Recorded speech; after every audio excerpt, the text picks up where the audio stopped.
myself Sardar Singh, Associate Professor, Geography, SPC Government College. Good morning students. आज आपको ये part third geography of India paper first उसमें पढ़ाएंगे आपको भारत के भौतिक। विद्यार्थियों, भारत को भौतिक विभाग की दृष्टि से मोटे तौर पे 4 भागों में डिवाइड किया जा सकता है। सबसे पहला है उत्तरी पर्वतीय प्रदेश, जिसको नॉर्दर्न माउंटेन एरियाज कहा जाता है। सेकंड है विशालीय मैदान प्रदेश यानी प्लेन्स एरिया। तीसरा है पेनिसुलर प्लेटो एरियाज यानी प्रायद्वीपीय पठारी प्रदेश। और चौथा प्रदेश है विद्यार्थियों भारतीय तटीय एवं द्वीपीय प्रदेश। इस तरह से भारत को भौतिक दृष्टि से 4 प्रदेशों में विभाजित किया जा सकता है।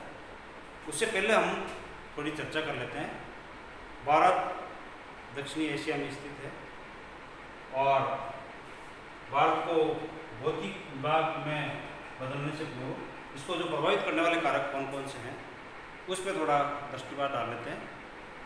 तो भारत को भौतिक दृष्टि से विभाजित करने वाला पहला कारक है भू आकृतिक उच्चावच। भारत में सभी जगह धरातल एक समान नहीं पाया जाता है। कहीं पर पर्वत है, पठार है, कहीं मैदान है, कहीं नदियाँ हैं, कहीं झीलें हैं, कहीं पठारी भाग है, कहीं गहरी घाटियाँ हैं। इस तरह से इसका जो धरातल है वो सभी जगह इक्वल नहीं है। दूसरा जो कारक है जलवायु कारक, जिसमें तापमान है, वर्षा है, आर्द्रता है, ये सारे कारक जलवायु कारकों के अंतर्गत आते हैं। तीसरा कारक है धरातलीय स्वरूप, यानी धरातलीय स्वरूप में जैसे मिट्टियाँ किस प्रकार की यहाँ पाई जाती है, या कहीं कहीं पर्वतीय भाग, पठारी भाग यानी धरातलीय जो स्वरूप है वो भिन्न भिन्न प्रकार का भाग के अंदर पाया जाता है। या वनस्पति की विभिन्नता देखने को मिलती है। जनसंख्या का जो वितरण है वो सभी जगह इक्वल नहीं है, यानी कहीं पर जनसंख्या ज़्यादा है और कहीं पर कम पाई जाती है। इस तरह से भारत को मोटे तौर पर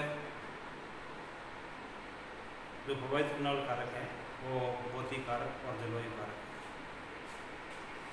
विद्यार्थियों, सबसे पहले भौतिक कारक उसको लेते हैं उत्तरी पर्वतीय प्रदेश।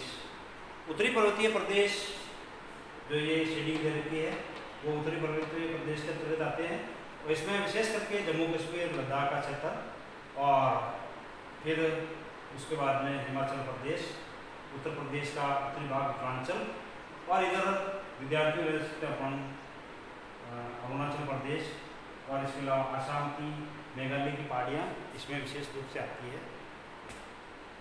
विद्यार्थियों, ये पूरा जो भाग है वो 2500 किलोमीटर की लंबाई में फैला हुआ है और करीबन 400 मीटर की चौड़ाई में ये स्थित है। अर्थात ये एक धनुष के आकार का, या तलवार की आकृति में ये प्रदेश बसा हुआ है और इस प्रदेश को हिमालयन प्रदेश भी कहा जाता है। मोटे तौर पे इस प्रदेश को और 4 भागों में डिवाइड किया गया है। पहला है महान हिमालय क्षेत्र। दूसरा है मध्य हिमालय क्षेत्र जो उसके दक्षिण में स्थित है। तीसरा है शिवालिक हिमालय जो कि उसकी तलहटी के अंदर स्थित है, जहाँ पर अनेक नदियाँ आकर के वहाँ प्रवाहित होती रहती है और उसकी तलहटी के अंदर बहुत सारी कछारी मिट्टी या कंकड़ पत्थर इत्यादि के अवसाद जमा करती रहती है। चौथे प्रकार का जो हिमालय है उसको तिब्बत हिमालय या ट्रांस हिमालय कहते हैं। और बच्चों, ये हिमालय सबसे उत्तर में स्थित है। इस हिमालय में स्थित काराकोरम, जिसको एशिया की रीढ़ कहा जाता है, इसके अलावा यहाँ पर पीर पंजाल श्रेणी और अनेक प्रकार के दर्रे, घाटियाँ, पर्वत चोटियाँ इसी भाग में स्थित है। इसी भाग में जो काराकोरम श्रेणी है वो सबसे ऊंची है और इसके आगे नेपाल हिमालय और भूटान के अंदर भी जो इस श्रेणी का है विस्तार है।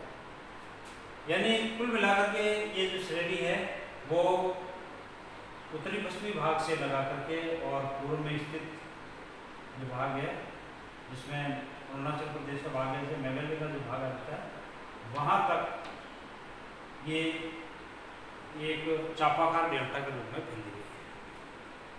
विद्यार्थियों, दूसरा पार्ट लेते हैं विशाल मैदान या प्लेन्स एरिया।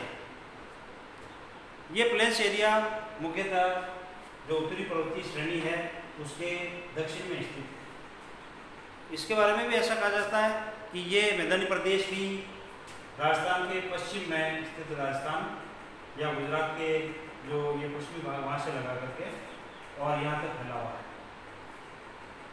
तकरीबन ये भी 2400 किलोमीटर की लंबाई में फैला हुआ है और प्राय इसके अंतर्गत देखा गया है कि राजस्थान, उत्तरी गुजरात या गुजरात का काफ़ी भाग इसके अंतर्गत आता है, पंजाब, हरियाणा, उत्तर प्रदेश, बिहार, झारखंड, छत्तीसगढ़, पश्चिमी बंगाल इत्यादि एरिया इसके अंतर्गत। इस मैदान के निर्माण के बारे में ऐसा कहा गया है कि इस मैदान का जो निर्माण है वो होने का प्रमुख कारण है कि गंगा, सतलज, ब्रह्मपुत्र, गंगा और उसकी सहायक नदी, यमुना इत्यादि जो अपने साथ में है, जो मैदानी भागों से करती है, अपने साथ में कांप मिट्टी के निक्षेप इन मैदानी भागों के अंदर ला करके जमा कर देती है, जिसके कारण इस विशाल मैदान का निर्माण होता है। इस मैदान के बारे में ये कहा जाता है कि ये सघन बसे क्षेत्रों में से हैं वर्ल्ड के अंदर और विश्व की घनी आबादी यहाँ पर रहती है। इसके अलावा प्रोडक्शन में भी सबसे अच्छा माना जाता है क्योंकि यहाँ पर कांप, निक्षेप या जलोढ़ मिट्टी के निक्षेप यहाँ देखने को मिलते हैं। अतः फसल की दृष्टि से, उत्पादन की दृष्टि से भी ये एरिया काफ़ी रिच माना जाता है। तीसरा प्रकार का भौतिक विभाग है प्रायद्वीपीय पठारी प्रदेश।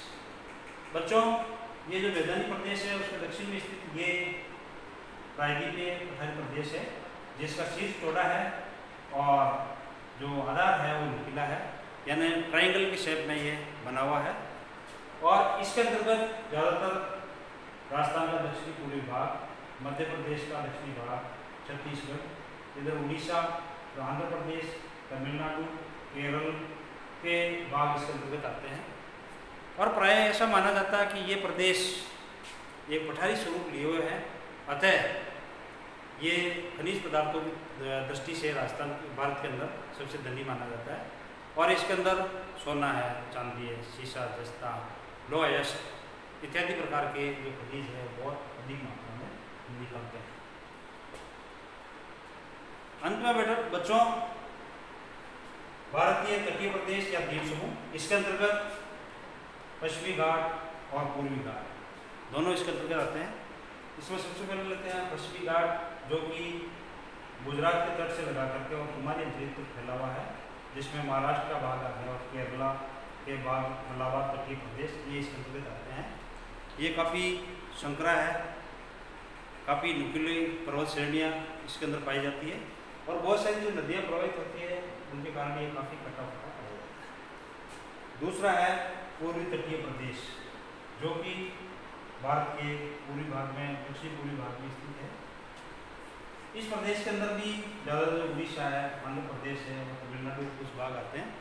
और ये पश्चिमी तट की अपेक्षा काफ़ी चौड़ा है और नदियों द्वारा ये काट करके थोड़ा उसमें गहरी घाटियाँ और कुछ पठारी भाग इसके अंदर विद्यमान है। तो कहने का मतलब ये है पश्चिमी तट और पूर्वी तट तीनों ओर से समुद्र से घिरे हुए एरियाज है, यानी इनके तीनों ओर समुद्र स्थित है। इस तरह ये प्रायद्वीपीय स्थिति दिए हुए हैं। बच्चों, द्वीप समूह के अंदर यहाँ अंडमान और निकोबार द्वीप समूह है, जो कि बंगाल की खाड़ी में स्थित है। दूसरा है लक्षद्वीप है, जो अरब सागर के अंदर स्थित है। भारत में ऐसा माना जाता है विद्यार्थियों कि लगभग 247 के लगभग द्वीप है, जिसमें से 225 द्वीप तो अकेले बंगाल की खाड़ी के अंदर है और 25 द्वीप इधर लक्षद्वीप या अरब सागर के अंदर स्थित है।